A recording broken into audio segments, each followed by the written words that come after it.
जय Hind. Advance agriculture देख रहे सभी दर्शकों का स्वागत है।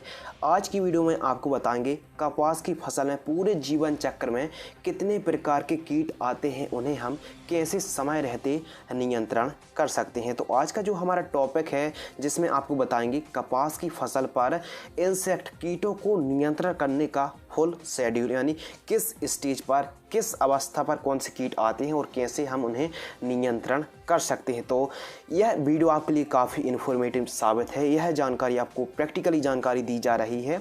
तो आइए जानते हैं। सबसे पहले तो ये जानते हैं कि हमारी कपास की फसल पर एक्चुअली पर कितने प्रकार के कीट आते हैं, फिर बताएंगे उन्हें हम शेड्यूल वाइज कि कैसे आप उन्हें नियंत्रण कर सकते हैं, कौन कौन से इंसेक्ट का अटैक होता है, उनके नाम। तो सबसे ज़्यादा हरा मच्छर, सफ़ेद मक्खी, माहू जिसे हम चैंपा भी बोलते हैं, तेला, मिलीबग, थ्रिप्स। इसके अलावा कपास का लाल बग कीट, धूसर बग, कपास का गुलाबी कीट जिसे हम पिंक वर्म के नाम से जानते हैं, जो काफ़ी ज़्यादा हमारी फसल को नुकसान पहुंचाते हैं, अमेरिकन कपास की सुंडी। इसके अलावा चितकबरी इल्ली सुंडी और तंबाकू की सुंडी इल्ली काफ़ी ज़्यादा परेशान करती है। आइए आपको हम शेड्यूल वाइज बताते हैं कि किस स्टेज पर कितने पीरियड्स डेज के बाद आपको कौन सी दवाई का छिड़काव करना चाहिए, जिससे आप समय रहते आसानी से कीटों को नियंत्रण कर पाएँ। तो कौन कौन सा जो स्प्रे है और आपको जानकारी प्रति एकड़ की दर से दी जा रही है। आपको स्प्रे पत्तों पर स्प्रे करना है। यदि आप पंप की सहायता से स्प्रे करते हैं, जो सामान्य पंप होते हैं, तो आपको एक एकड़ में लगभग 120 से 150 लीटर पानी की आवश्यकता पड़ती है।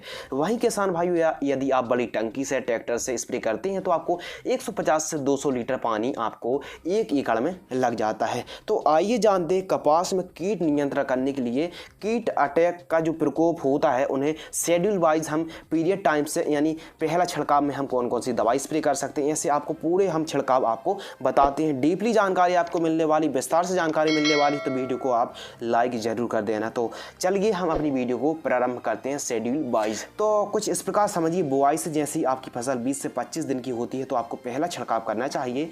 पहले छिड़काव में आप एनपीके घुलनशील खाद 1261 को 500 ग्राम आपको लेना है। इसके अलावा थाइमोथॉक्सान 25% जो WG फॉर्म में आता है उसको आप 100 ग्राम, यानी सिजेंटा कंपनी की एक तारा को आपको 100 ग्राम लेना है। क्विनल फॉस 25% EC को आपको 400 ml लेना है। जैसे व्यापारिक नाम आपको मिल जाता है धनु लक्ष्य, जो इंसेक्टिसाइड आती है, 400 ml लेना है। इन सभी को मिक्स करना है। 120 से 200 लीटर पानी में आपको स्प्रे कर देना है।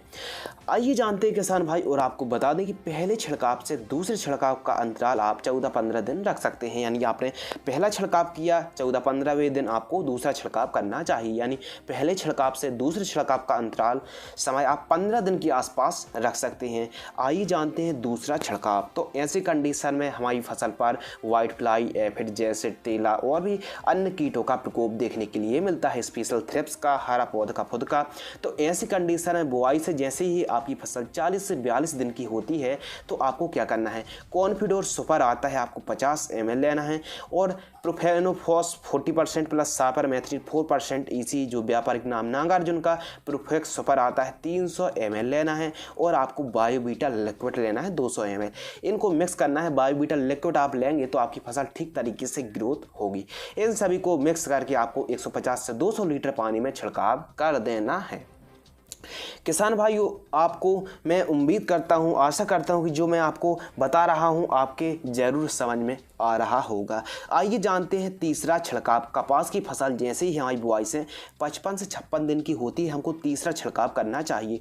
तीसरे छिड़काव में हम एक टॉनिक ले लेते हैं, फेंटाक प्लस, जिसमें अमीनो एसिड और विटामिन का कॉम्बिनेशन है। फेंटाक प्लस को हमको लेना है 150 ml। इसके अलावा UPL कंपनी का एटाब्रोन आता है इंसेक्टिसाइड, उसको हमको 400 ml लेना है। इसके अलावा सजेंटा कंपनी की कराटे आती है, उसको 300 ml लेना है। और सफ़ेद मक्खी यानी वाइट फ्लाई के लिए आप एक सस्ता सा पाउच ले सकते हैं जो आता है, मतलब एसिटामिप्रिड ले सकते हैं 20%। जैसे धनप्रीत आता है, उसको आप 60 से 80 ग्राम आपको एक एकड़ में इन सभी को मिक्स करना है और छिड़काव कर देना है। पत्तों पर ध्यान रखना है, 1 से 2 घंटे तक बरसात नहीं होना चाहिए। और बेस्ट होगा कि आप सिलिकॉन यदि चिप को मिला रहे हैं तो और भी अच्छे रिजल्ट मिलेंगे, और बरसात में आप सिलिकॉन चिप को मिलाकर ही छिड़काव करें, ये अच्छी बात है। आइए किसान भाइयों बात करते चौथे छिड़काव में, यानी बुआई से जैसे ही आपकी फसल कपास की 70 से 72 दिन की होती है, आपको चौथा छिड़काव करना चाहिए। फोर्थ छिड़काव में आपको NPK 11037 लेना है, जो घुलनशील खाद आती है जिसमें जिंक है, बोरॉन है, मैग्नीशियम है, नाइट्रोजन है और पोटेशियम की एक मात्रा है, उसको आपको 1 किलोग्राम आपको लेना है 1 एकड़ में। इसके अलावा सोमिटोमो का डेनिटॉल कीटनाशक आता है जिसको 400 ml लेना है, क्योंकि जब आपकी फसल 70-72 दिन की है तो बड़ी मात्रा में, बहुत ही ज़्यादा मात्रा पर गुलाबी सुंडी यानी पिंक वर्म का प्रकोप देखने के लिए मिलता है बड़ी मात्रा में। मतलब यह एक ऐसी मतलब स्टेज होती है 70 से 72 दिन की जब आपकी फसल होती है, तो ऐसी स्टेज होती है कि इसमें कई प्रकार के कीट आते हैं, तो उसको कंट्रोल करने के लिए आप NPK घुलनशील खाद को 1 किलोग्राम, सोमिटोमो को डेनिटॉल कीटनाशक आती 400 ml लेना है और UPL कंपनी का उलाला इंसेक्टिसाइड आता है आपको 50 ग्राम लेना है। इन सभी को मिक्स करना है और 150 से 200 लीटर पानी में प्रति एकड़ की दर से छिड़काव कर देना है। ध्यान रखना है, ध्यान से सुनना है, आपको सिलिकॉन चिप को मिलाकर ही छिड़काव करना है यदि आपको अच्छे रिजल्ट और लंबे दिनों तक रिजल्ट चाहिए हैं तो। ध्यान रखना, जो मैंने आपको पूरा शेड्यूल बता रहा हूं, क्योंकि यदि आपको ये भी बताऊंगा कि किस स्टेज पर कौन से कीट आते हैं, मेरे को अच्छे से पता है कि किस स्टेज पर कौन से कीट आते हैं, उसके अनुसार ही हम आपको दवाइयाँ बता रहे हैं।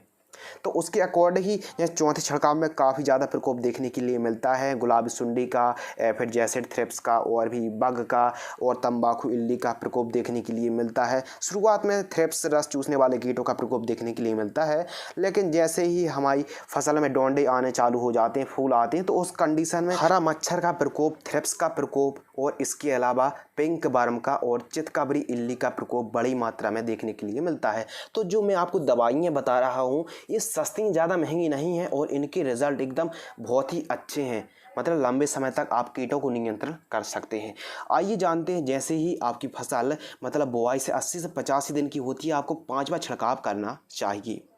तो आइए जानते हैं, सिजेंटा कंपनी की ईसा बियॉन्ड टॉनिक आती है 300 ml लेना है और एम्प्लीगो इंसेक्टिसाइड आती है 80 ml और बायर कंपनी की रीजेंट SC आती है 200 ml। मिक्स करके आपको 1 एकड़ में 150 से 200 लीटर पानी में मिक्स करके छिड़काव कर देना है। इसके अलावा छठवां छिड़काव, जैसे ही आपकी फसल बुआई से 100 से 120 दिन की होती है आपको छठवां छिड़काव करना चाहिए।